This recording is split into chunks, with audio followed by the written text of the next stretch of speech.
kecuali dalam keadaan Islam. Ya muqallibal qulub, tsabbit qalbi ala dinik. Wahai zat yang membolak-balikkan hati, mantapkanlah hati kami di atas agama. Ya musarrifal qulub, sarrif qalbi ala ta'atik. Wahai zat yang membolak-balikkan hati, mantapkan hati kami, palingkan hati kami ke dalam ketaatan kepadamu ya Allah. Karena memang setan itu selalu berusaha sekuat tenaga untuk menyesatkan manusia dari arah depan, belakang, kanan, kiri. Dari arah atas tidak bisa, karena itu datangnya rahmat Allah Subhanahu.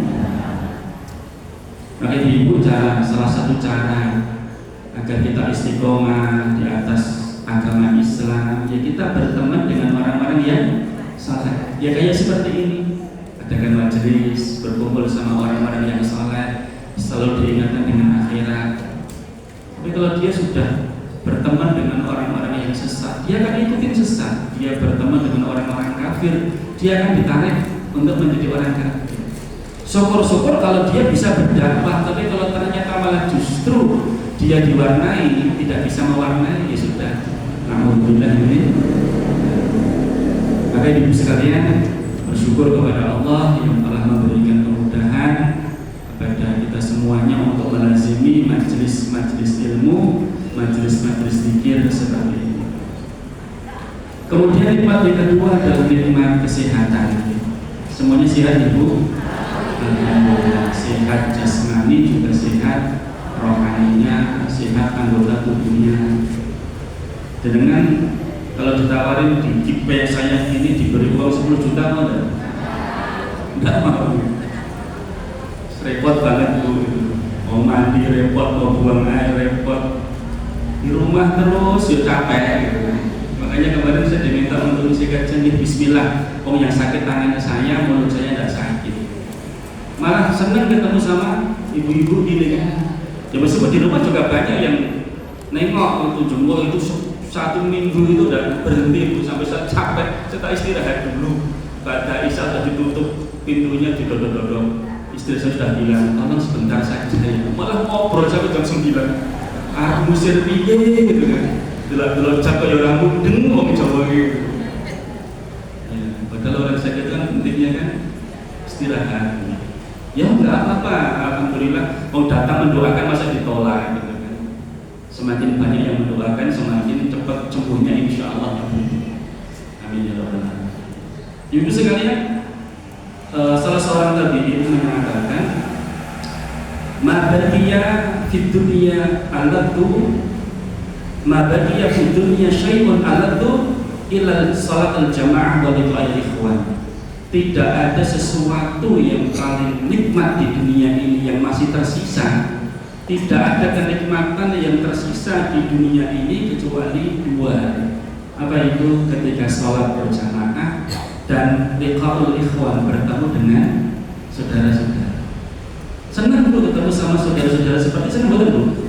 Senang kan? Kamu senang saling mendoakan, didoakan, itu masya Allah. Senang sekali.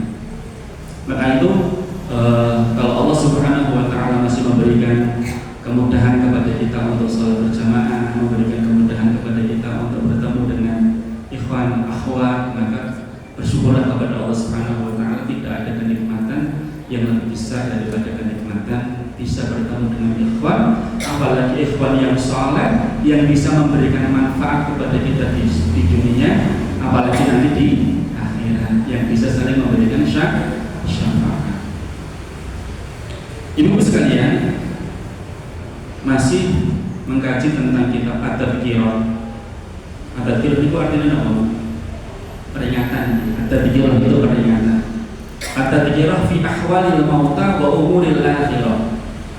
Peringatan tentang keadaan kematian, wa umuril akhirah, dan urusan akhirat.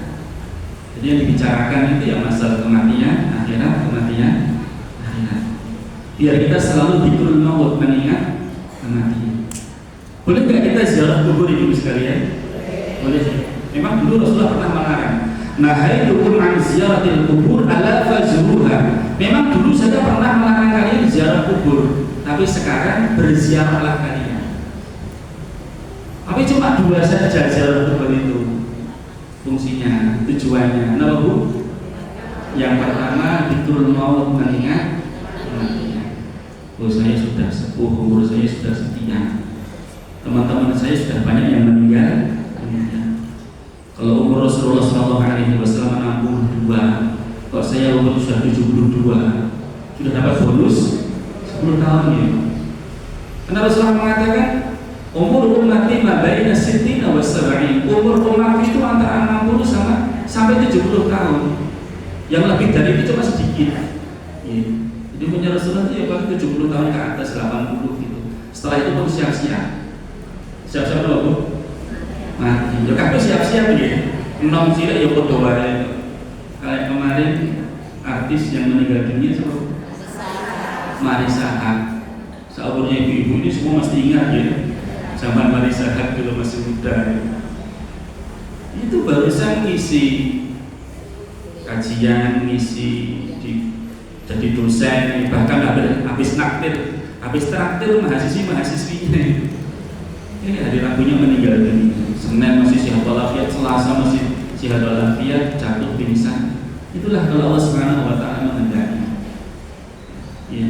Enggak ada penyakit sama sekali, maksudnya penyakit yang berat itu enggak ada, tapi kok bisa meninggal. Ya namanya kematian itu datangnya dengan tiba-tiba, idza jaa ajaluhum la yastakhiruna sa'atan wa la yastaqdimun.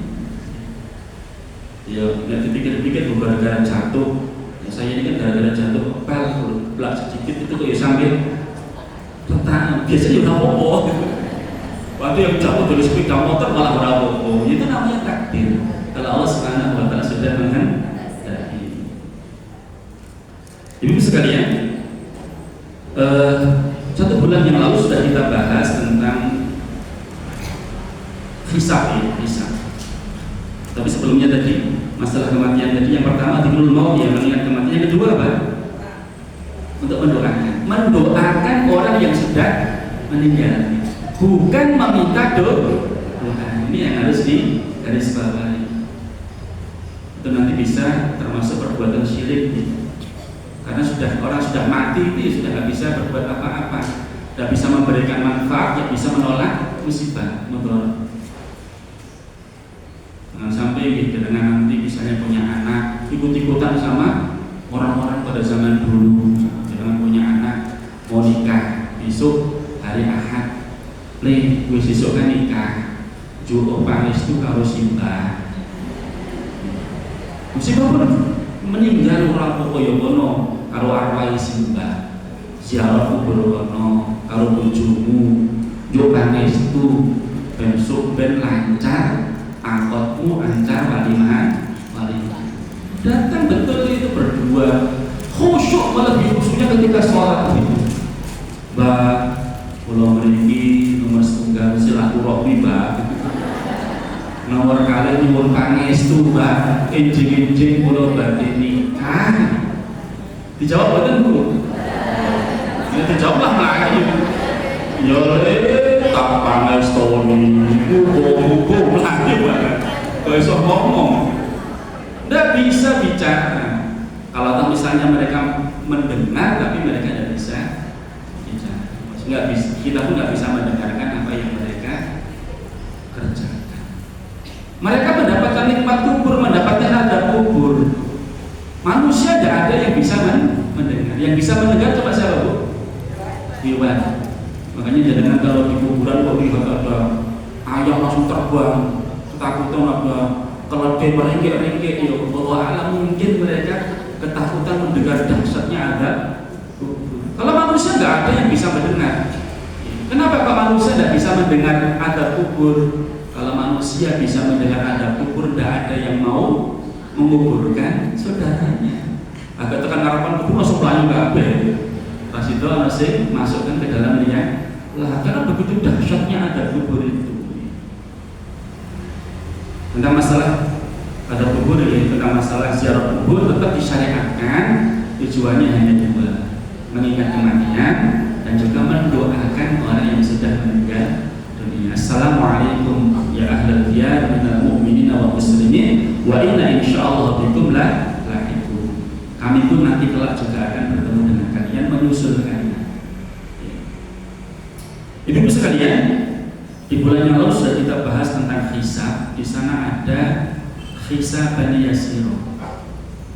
Rasulullah SAW bersabda bahwa man khusiba udhiba wa man khusiba dakhalan nar wa man khusiba halaka. Barang siapa pada hari kiamat nanti sampai dihisab oleh Allah Subhanahu wa taala pasti binasa. Barang siapa dihisab pasti diadab, barang siapa dihisab pasti masuk ke dalam neraka.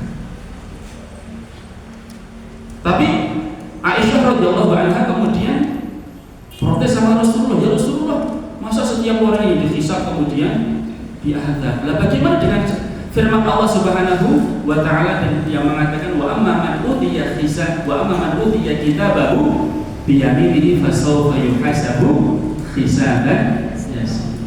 Barang siapa yang diberikan kitab catatan amal dari tangan kanannya, maka dia akan dihisab dengan hisab yang ringan. Katanya setiap yang dihisab pasti akan binasa masuk neraka ya Rasulullah. Tapi Allah Subhanahu wa taala mengatakan barang siapa yang diberi kitab catatan amal dengan tangan kanannya, maka dia akan dihisab dengan hisab yang ringan. Maka Rasulullah SAW kemudian menjawab. Maksudnya apa nih Bu? Ada yang tahu angkat tangan? Yang bisa jawab berikan hadiah langsung. Apa yang dimaksudkan hisab yang ringan itu apa? Sebulan yang lalu, yang mungkin buat catatan silahkan dilihat. Karena kalau setiap orang yang dihisab pasti diadab. Tapi Allah mengatakan wa amma man utiya kitabahu bi yaminihi fasawfa yuhasabu hisaban yasir. Di sini ada hisab yang ringan ya Rasulullah. Dan dia akan dimasukkan ke dalam surga. Katanya setiap yang dihisab masuk neraka. Itu hisab yang berat. Yang hisab yang ringan itu maksudnya adalah angkat tangan, siapa yang bisa? Tak beri hadiah, saya bawa hadiahnya itu minyak wangi, tapi nanti khusus untuk suami ya. Tak boleh dibawa untuk sholat. Ini soalnya minyak wanginya produknya kita sendiri lakukan, khusus cewek. Nah kita atau Paris, ayo monggo silahkan. Angkat tangan. Sunnah dari untuk suami maksudnya. Apa maksudnya hisab yang ringan? Angkat tangan. Nyerempet ora apa-apa. Oh? Dapatkan adab tapi ringan. Enggak, yos breng. Rahmat dari Allah. Bentuknya gimana? Rahmatipun Allah gimana bentuknya? Dapat syafaat dari Allah Subhanahu wa taala. Oke. Sudah mendekati, ada yang menyempurnakan. Monggo Mbak, jenengan sinten namine Mbak? Jenengan ingin kita apa Paris Mbak? Silakan tolong diberikan kepada Mbak ini. Ada lagi yang jawab?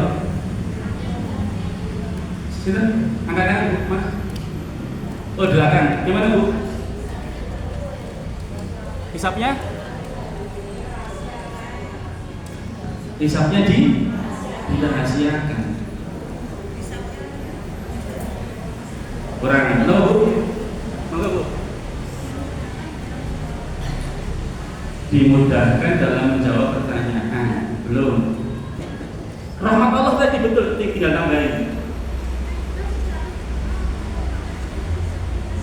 Ketika hidup, ya memang itu salah satu caranya. Yang saya maksudkan, hisab yang ringan itu nanti bentuknya bagaimana di akhirat nanti. Tak berikan clue-nya, yaitu al-ardu, dipaparkan dosa-dosanya. Wis. Nah, setelah itu terus diampuni oleh Allah Subhanahu wa taala. Nah, kita begitu.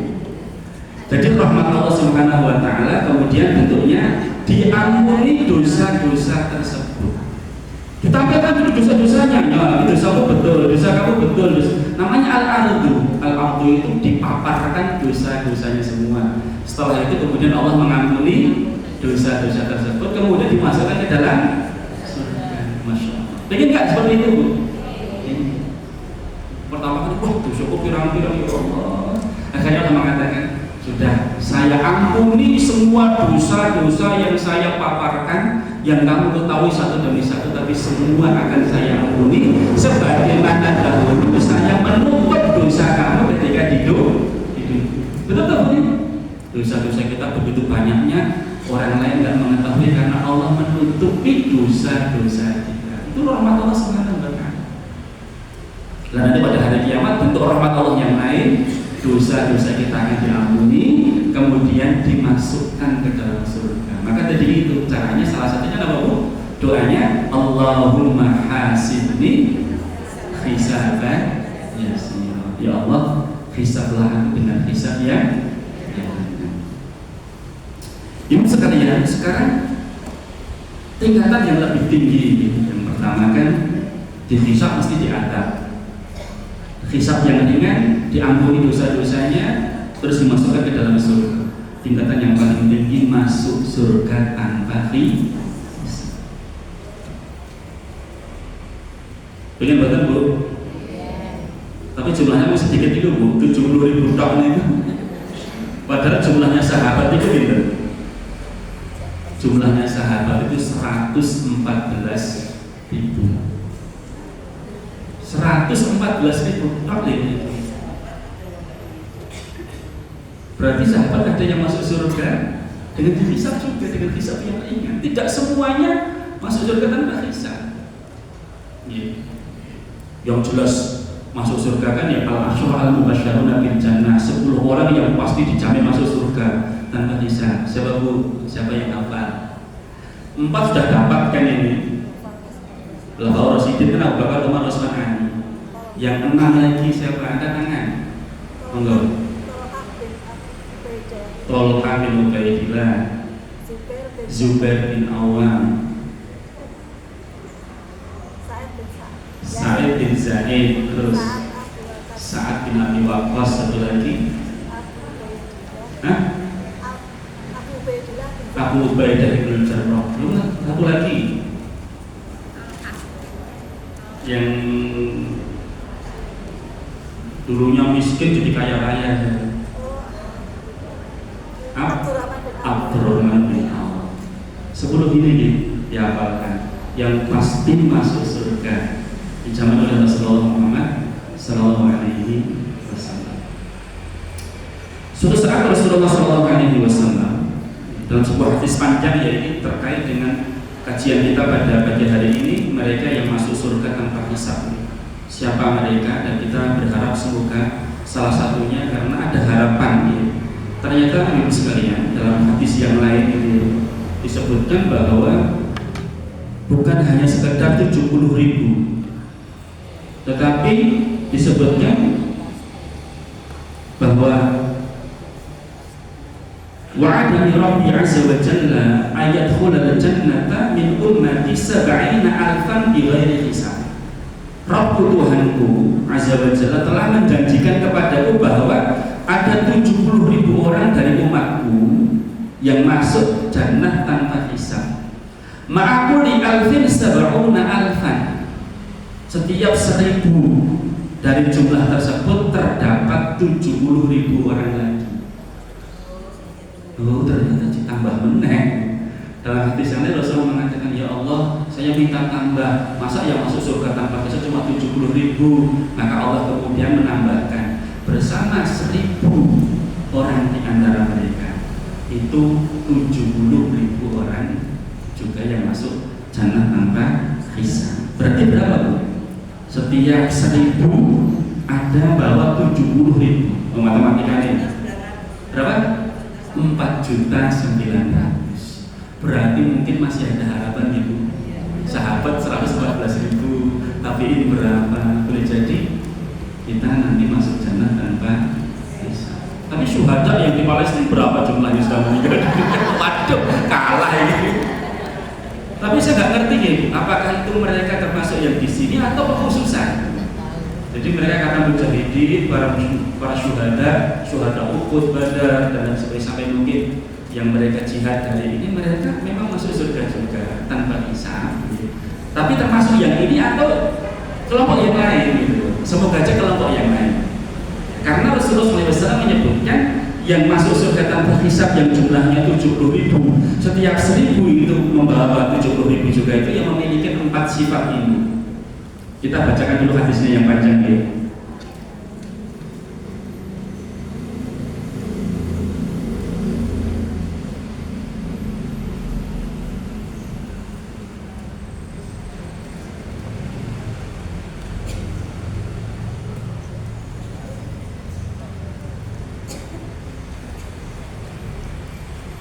Dari Husain bin Abdurrahman rahimahullah berkata, "Kuntu 'inda Sa'id bin Jubair." Saya pernah ngobrol bersama dengan Sa'id bin Jubair. Qala, "Ayyukum ra'al kawkab alladhi inqadha al-barihata?" Ada enggak di antara kalian yang tadi malam melihat bintang jatuh? Bintang jatuh itu sebenarnya apa, Bu? Meteor. Bintang jatuh itu fungsinya untuk apa, Bu? Rujuman isyayatin, melempari setan yang pengen mencuri kabar ke langit, sehingga dia mencuri kabar ke langit, dilempari dengan bintang-bintang, akhirnya mereka tertakar. Tapi ada juga yang sempat untuk mendapatkan kabar dari langit, tetapi satu kebenaran dibungkus dengan 100 kedustaan, terus disampaikan kepada dukun-dukun. Maka kadang dukun itu kok benar itu karena memang mendapatkan bisikan dari setan. Lah, ada salah seorang sahabat yang bernama Husain bin Abdurrahman bertanya, ada nggak di antara kalian yang tadi malam melihat bintang jatuh meteor? Nah, kemudian Husain bin Abdurrahman ini menjawab, yang bilang tadi kan Sa'id bin Jubair ini, "Anak, saya melihat tadi malam." Mungkin ada ibu yang pernah melihat meteor jatuh. Pernah gitu? Takdiran, jangan pas di luar itu jam 1 atau jam 2 tiba-tiba celorot gitu kan, berarti bintang meteor jatuh. Ada salah seorang sahabat yang menjawab, "Anak, saya." Husain bin Abdurrahman ini dia menjawab, "Anak." Tsumma qultu, "Amma inni lam akun fi sholatin walakin ludikhtu." Tapi nyun aku enten tadi malam bukan karena saya sedang sholat, tapi karena saya sedang tersengat kala jengking. Ini menunjukkan para sahabat itu begitu tawaduknya, begitu mereka tidak riya, mereka ingin menyembunyikan amalnya. Jadi meskipun mereka betul-betul malam tersebut tidak sholat, ya ngomong, itu bukan karena tadi malam saya bangun untuk sholat, tapi karena saya tersengat kala jengking. Dia khawatir jangan-jangan orang itu menganggap kok dia bisa melihat meteor karena tadi malam dia bangun qiyamul lail, baru sholat terus betul melihat ke langit. Jadi sifatnya para sahabat itu seperti itu. Kalau orang hari ini kan beda. Kita ngantuk, lama kok ngantuk pengajian kok ngantuk baik. Toh di malam sok qiyamul lail yo 1 jam gitu. 1 juz itu. Mulane kan aku ngantuk. Enggak perlu benar ditampakkan. Biar ikhlas ini. Ya sudah, biar yang tahu Allah Subhanahu wa taala saja kita qiyamul lail, kita baca Al-Qur'an, kita puasa sunnah, enggak perlu ditambah-tambahkan. Khawatirnya nanti riya, kalau sudah riya kemudian ujub. Riya itu biar dilihat amalnya, nah ujub apa, Bu? Bangga diri dengan amal yang dia kerjakan. Memang sudah bertahun-tahun selama ini dia mulai terus puasa Senin Kamis tak tinggalkan. Dia mungkin niatnya baik, tapi lama-kelamaan kemudian jadi ujub. Hati ini kan sangat mudah sekali untuk terkena penyakit yang namanya ujub. Bangga diri, saya kok. Saya akhirnya meremehkan ya, malah kok sekali-kali kok poso atau poso jam gitu. Padahal dia ini wis poso itu ya abot ya. Ini poso sunnah yo. Nek wis meleh terus ngeluh gitu. Lu betul sadar poso sunnah gitu. Nek poso wajib kan kancane akeh.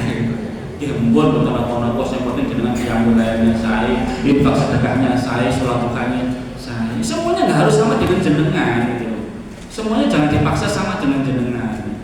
Mungkin dia punya amalan lain yang dia sembunyikan, yang kita tidak tahu. Sudah husnudzon saja. Ya, lebih enak kan husnudzon itu gitu. Tidak menghakimi amalan, tidak merasa lebih baik, tidak merasa lebih. Rasulullah sampai mengatakan kalau kamu bangun tidur itu tidak qiyamul lail kemudian kamu menyesal, itu lebih baik daripada kamu qiyamul lail sama malam suntuk terus diomongin nang dindi. Ya, astagfirullah, tadi malam saya tidak qiyamul lail.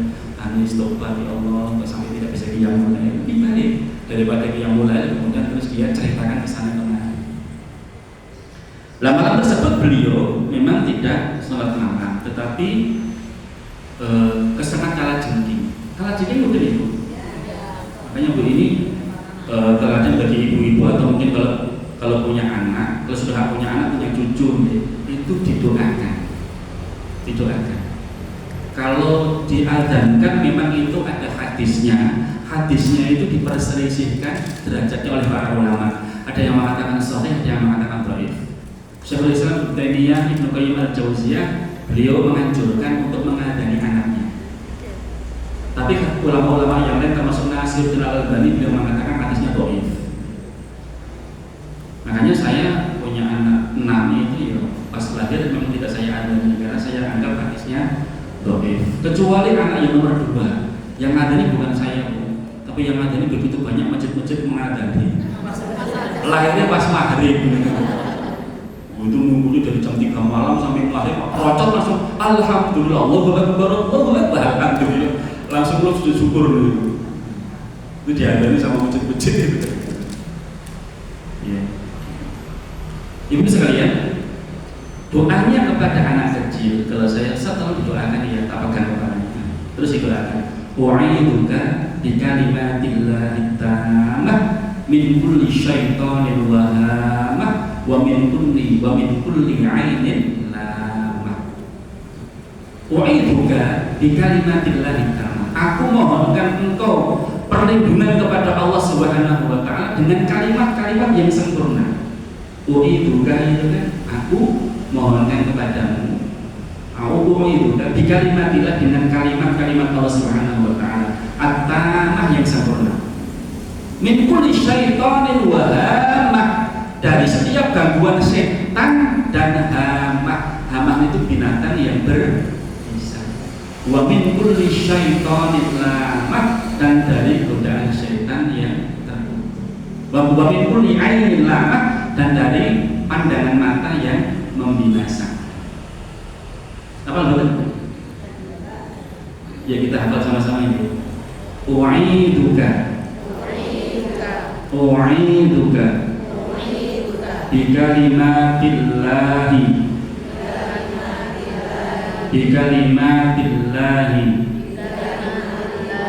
at-tammah min kulli syaitanin wahamah wa min kulli 'ainin lamah. U'iduka artinya apa? Aku mohonkan perlindungan kepadamu bi kalimatillahi tammah, dengan kalimat-kalimat Allah yang sempurna. Ya, mintakan perlindungan kepada Allah dengan kalimat-kalimat yang sempurna. Dari apa? Min kulli syaitan, dari godaan setan. Biar tidak digoda sama setan, tidak mudah kesurupan. Ini bocah kesurupan terus bayi dengan dia bisik lari bahkan dikondengakan orang kesurupan. Kemarin teman saya itu ngantarkan temannya untuk diruqyah karena kemasukan jin mungkin. Setelah selesai diruqyah itu ternyata jinnya itu kuat sekali. Terus dia pulang itu nyabrang jalan langsung matanya seperti ditusuk-tusuk, langsung mengeluarkan air sangat banyak sekali. Ya, dilihat, suruh dilihatnya sama teman itu tidak ada kotoran sedikit pun, dibawa ke rumah sakit ya nggak ada. Ya supaya belek entok gitu, tapi beberapa hari. Ya Allah bisa apakah mungkin setan itu ngamuk gitu kan, terus yang bantu kayak gitu sudah diganti. Anak-anak yang mungkin sering kesurupan, nangis jerit-jerit ketika diobatkan dibawa ke rumah sakit, tetap nggak bisa nggak ketahuan penyakitnya, yang mungkin karena min kulli syaitanin wa hamah itu binatang berbisa. Binatang berbisa itu mungkin ular, mungkin naudzubillah anak kita tidurkan di bawahnya ada kalajengkingnya, terus menyengat anak kita. Semoga dijauhkan dari itu.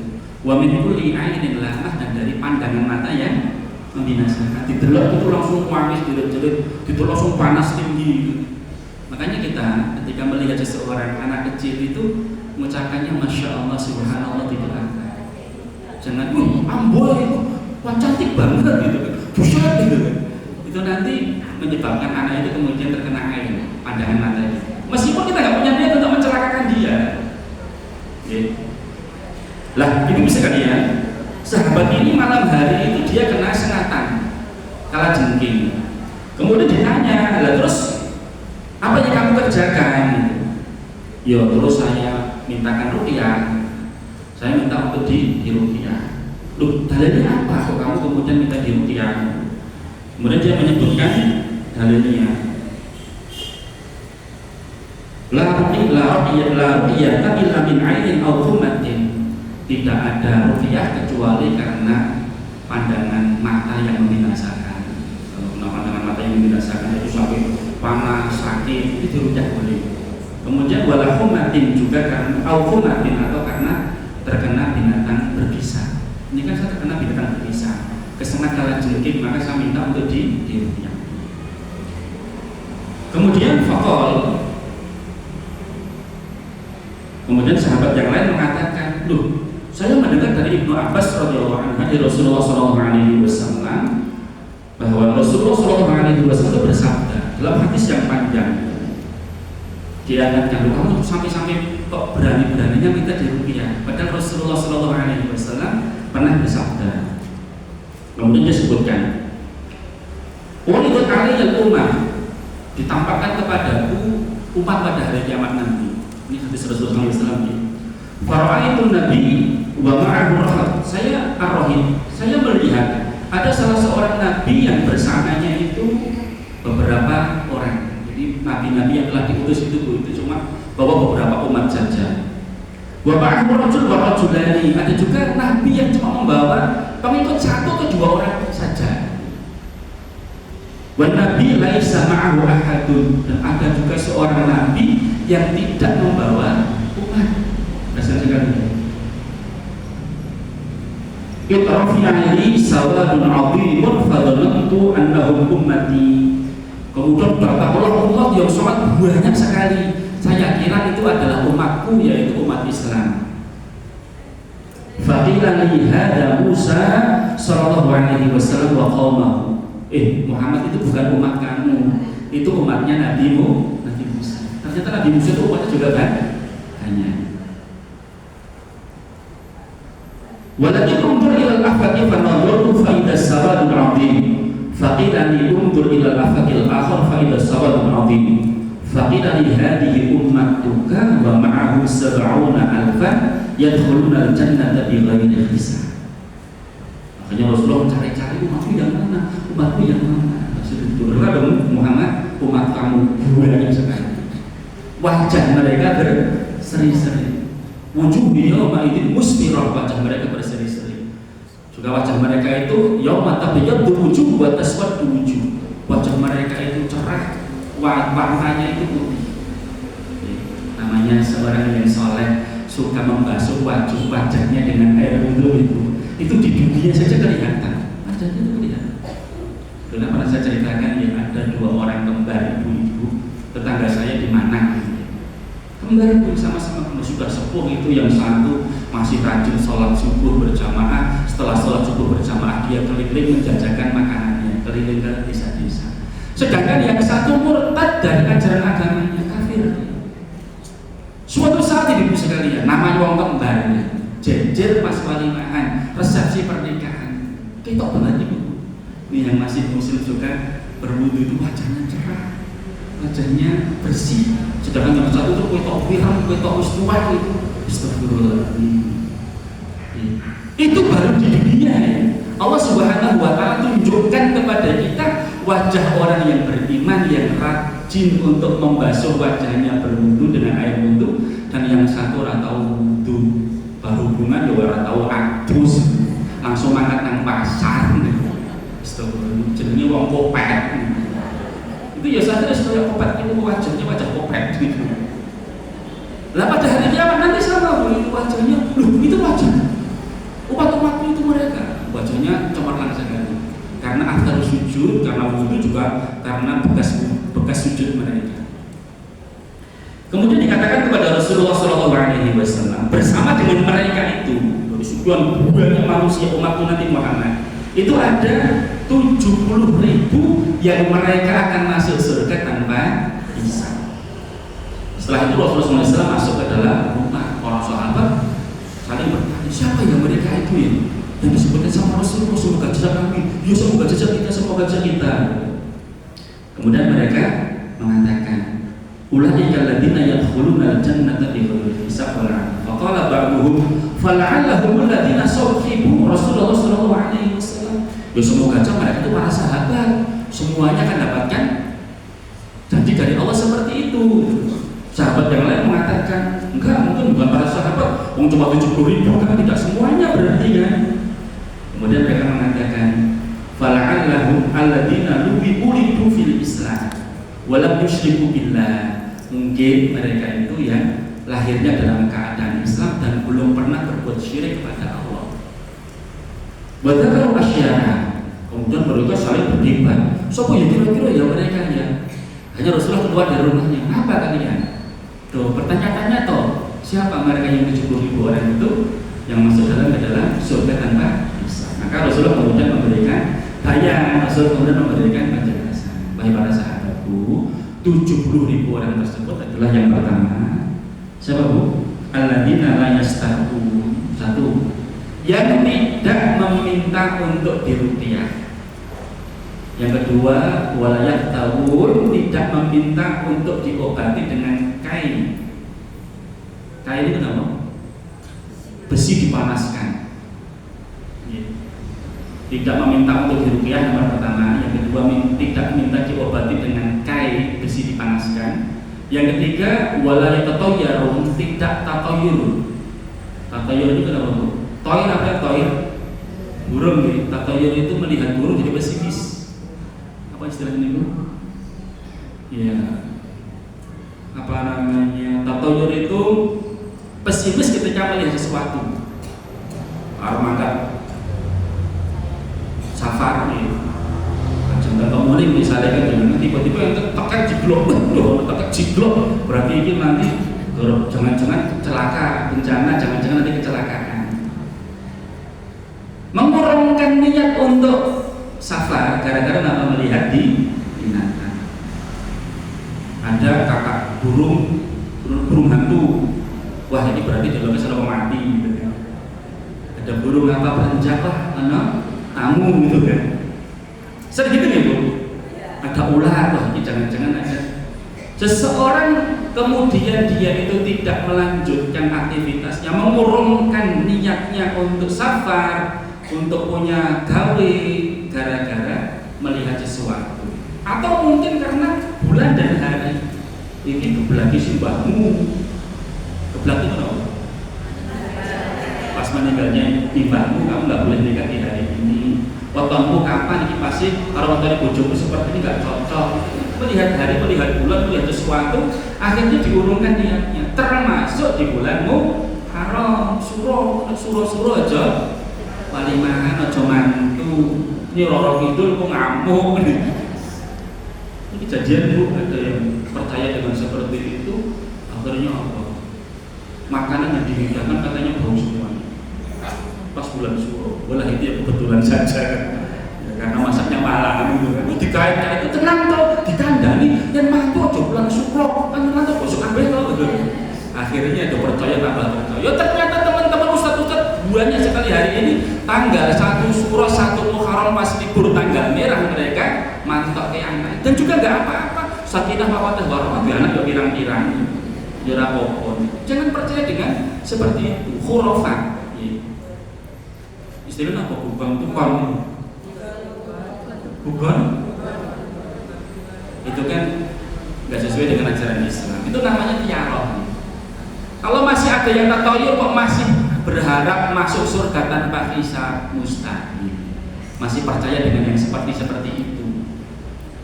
Bismillah, orang lebih nih malam Muharram itu malah bulan yang baik, bulan yang mulia.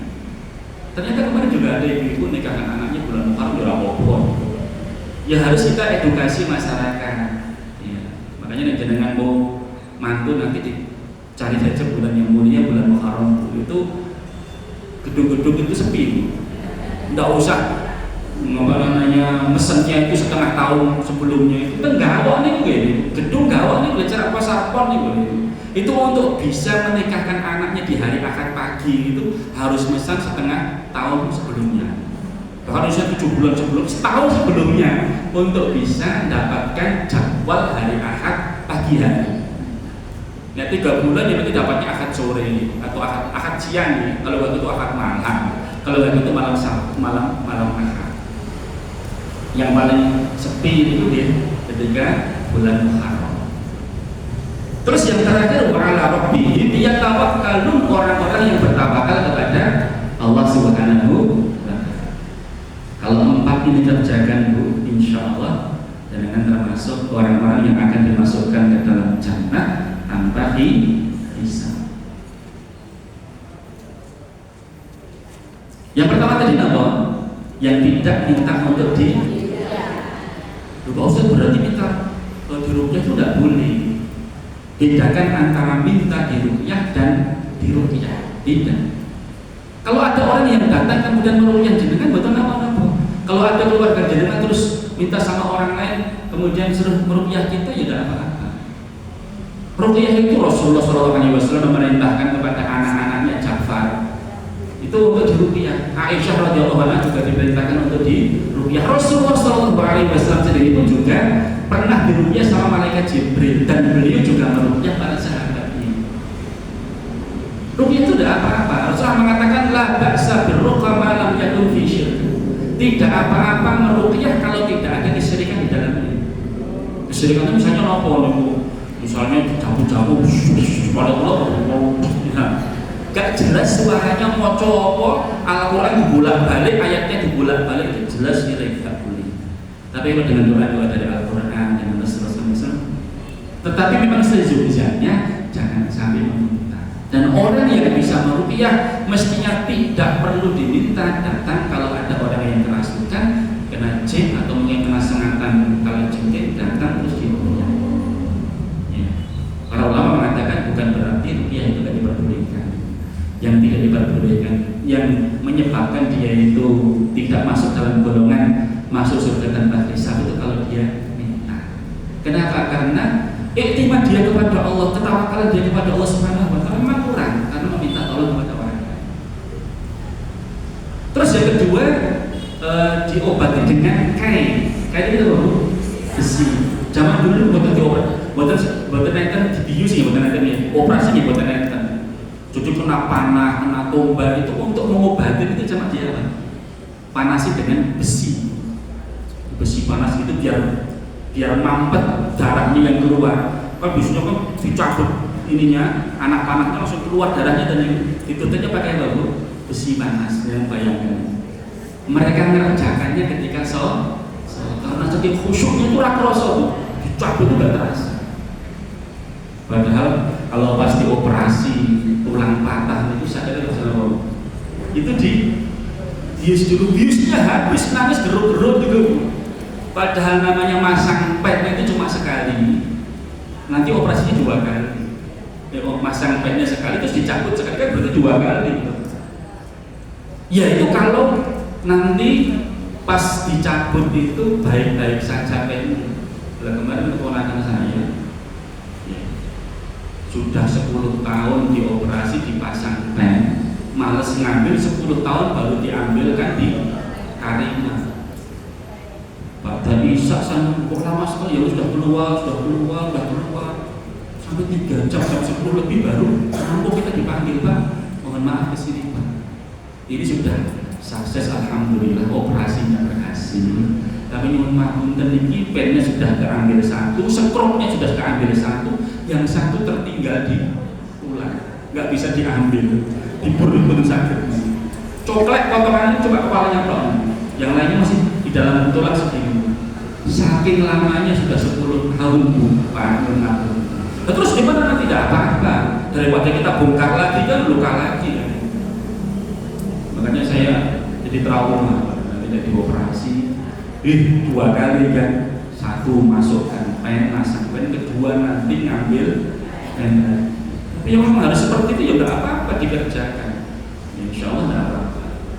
Akhirnya banyak teman-teman saya yang kemarin terima itu, Ustaz saya di sini masih ada pen, saya juga masih ada pennya. Tapi kalau pas hujan ada petir saya takut, khawatir kesetrum.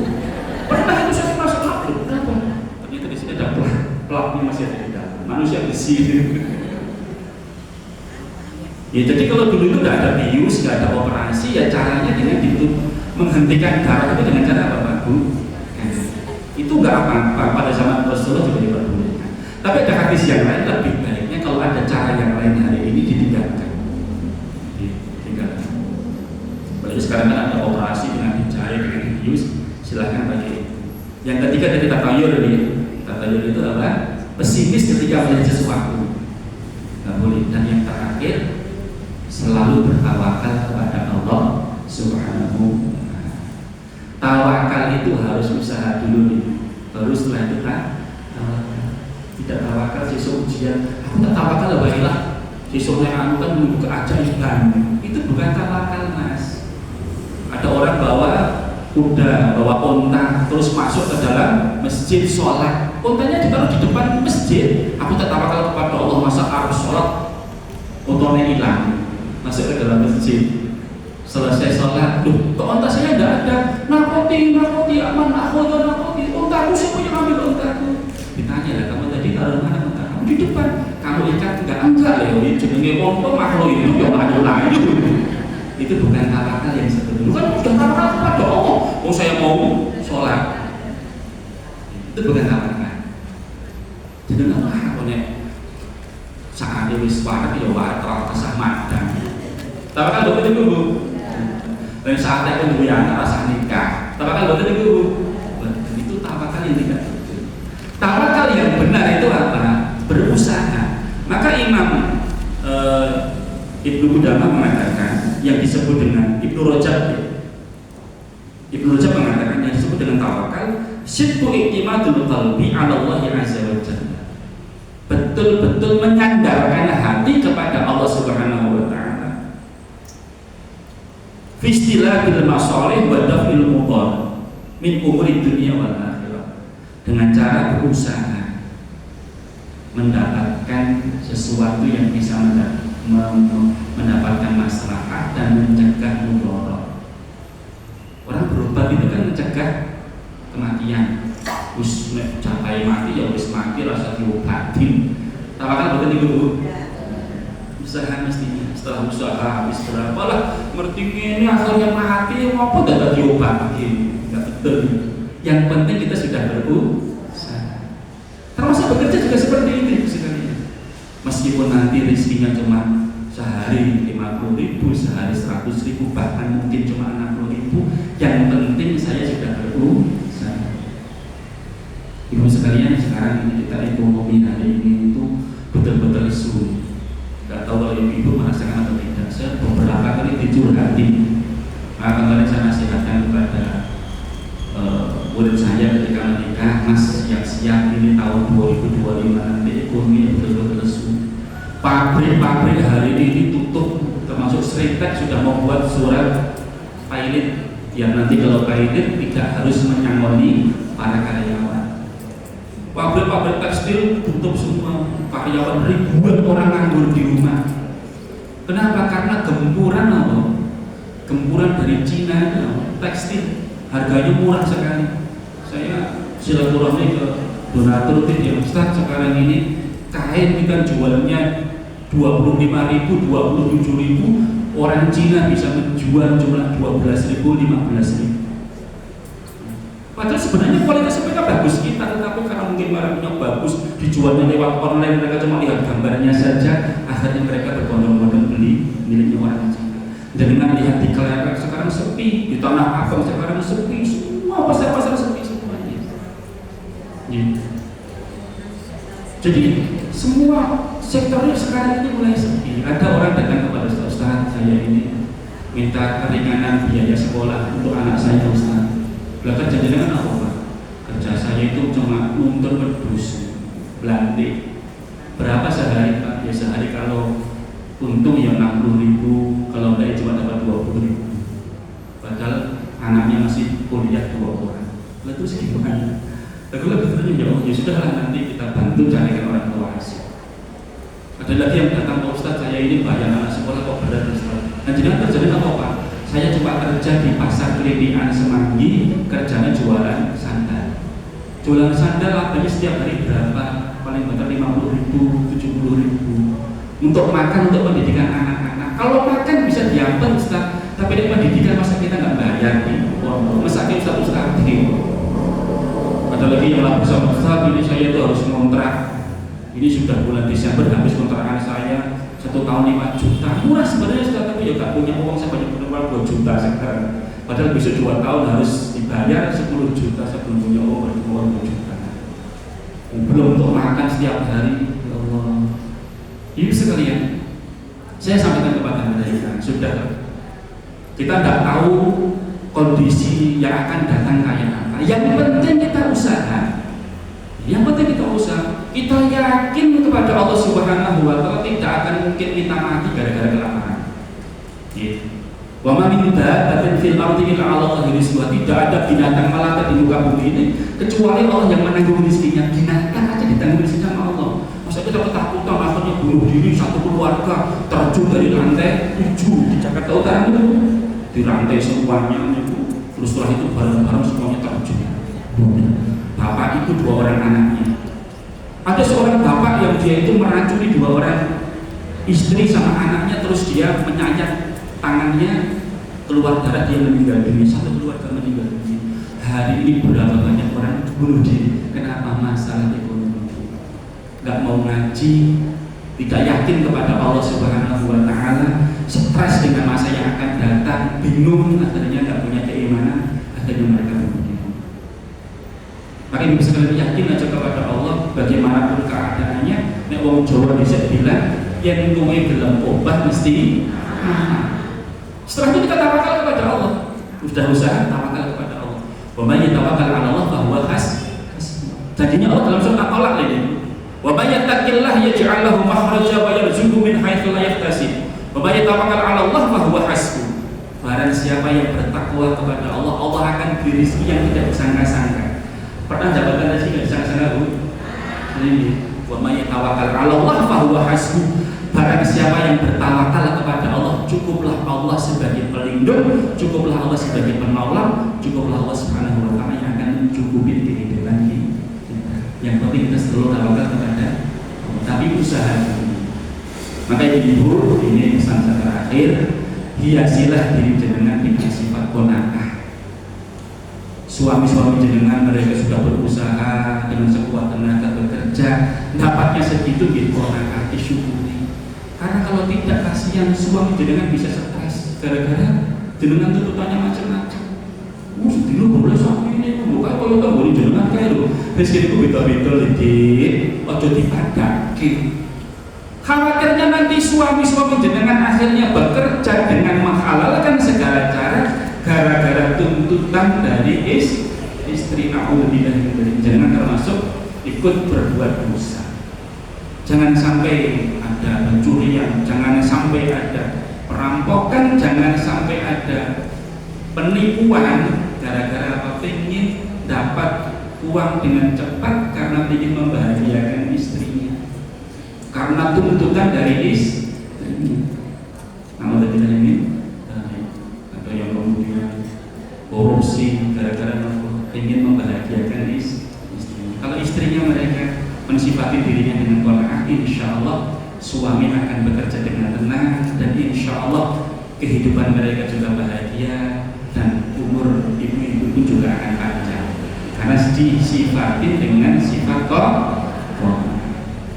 Maka Bapak Ibu sekalian, Ibu sekalian, semoga sedikit ini bisa kita ambil manfaatnya.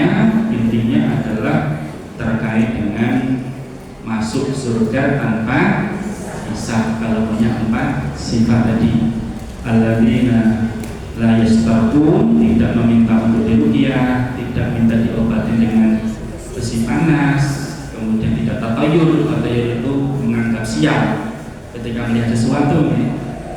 Tatayur itu menganggap sial. Untuk yang terakhir, selalu bertawakal kepada Allah Subhanahu wa Ta'ala. Semoga Allah Subhanahu wa Ta'ala selalu menghiasi diri kita dengan sifat tawakal. Demikian Alhamdulillahirabbil alamin.